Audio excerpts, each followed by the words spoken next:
boas tardes. Aquí o meu compañeiro Humberto díceme que faga o que queira. Gracias. A ver, papel. Vamos a ver. Apuntar. De Coca-Cola. De Coca-Cola. Vale. Ves, aquí pagan por facer publicidade. Ya cando non había crisis, Coca-Cola daba unos regalos. Como veis, estamos en familia. Isto xa o sospechábamos cando marchamos antes do país, sospechábamos que aquí íbamos a estar case solos, porque, bueno, porque isto está un pouco desmado, porque a xente ten pereza, porque, bueno, non é un sitio así como carácter público, como moi apropiador.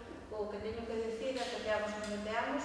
Eu estou encantada con ver aquí xente de Taramunde, xente da Veiga, isto é pasmoso, e agradecervos as que vides a todos, pero sobre todo as que vides de tan longe, que fixeres este sacrificio que para nosotros é moi importante.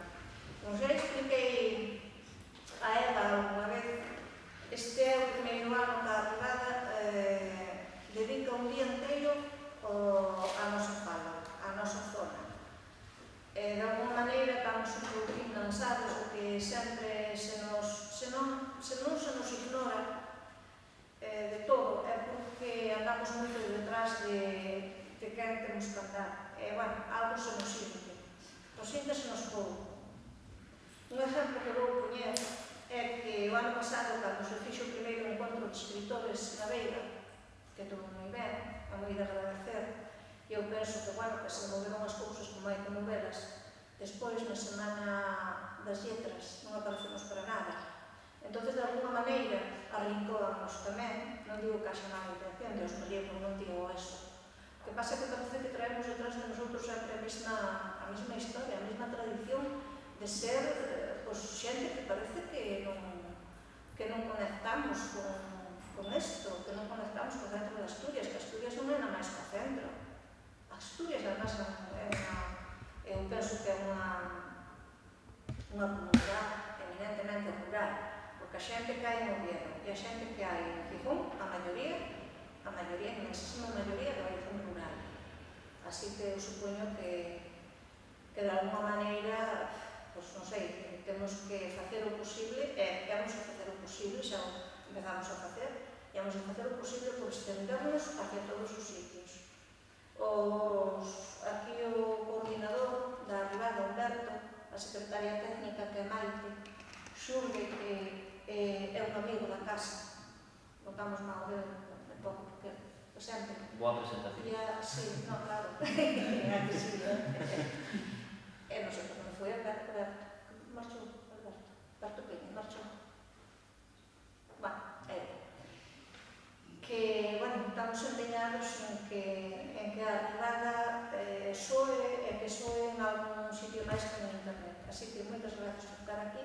O que vamos tratar estes tres e os outros, que podéis intervenir cando queiráis, é esta discriminación que fai con nosotros nos medios de comunicación. É dicir, fainos unha entrevista. Os que falamos en galego asturiano e traducen ao castellano ou ao asturiano. Eu isto trateino con Enrique Carballeira coa última entrevista que me fixeron no Comercio. Claro, Enrique Carballeira fai entrevistas non é nada máis que, digamos, a mal que de alguma maneira executa a entrevista, pero detrás ten a quen ten. E eu penso que se temos, estes apartados, como se chaman do periódico, tan subvencionados por a Oficina de Política e Lingüística, por que razón as nosas entrevistas as teñen que traducir ao asturiano? Eu non o entendo cando temos unha lengua que é nosa. Sobre todo, cando estas entrevistas, eu, polo menos a mí, a maioría delas faenas por escrito, as preguntas e contéstalas. Case non teñen nada máis que facer que pegar, o sea, cortar e pegar, que non vexo que teñen ninguna dificultad técnica.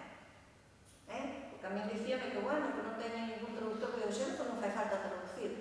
Non me poden dicir que a xente non entenda o que digo. Non entenderá jamás se non empezo a levar. E é unha labor de zapa, é unha labor que ten que ir moi lenta, que ten que ir moi despacio. Hai que ir metendo nas cousas, xa sei que non é fácil.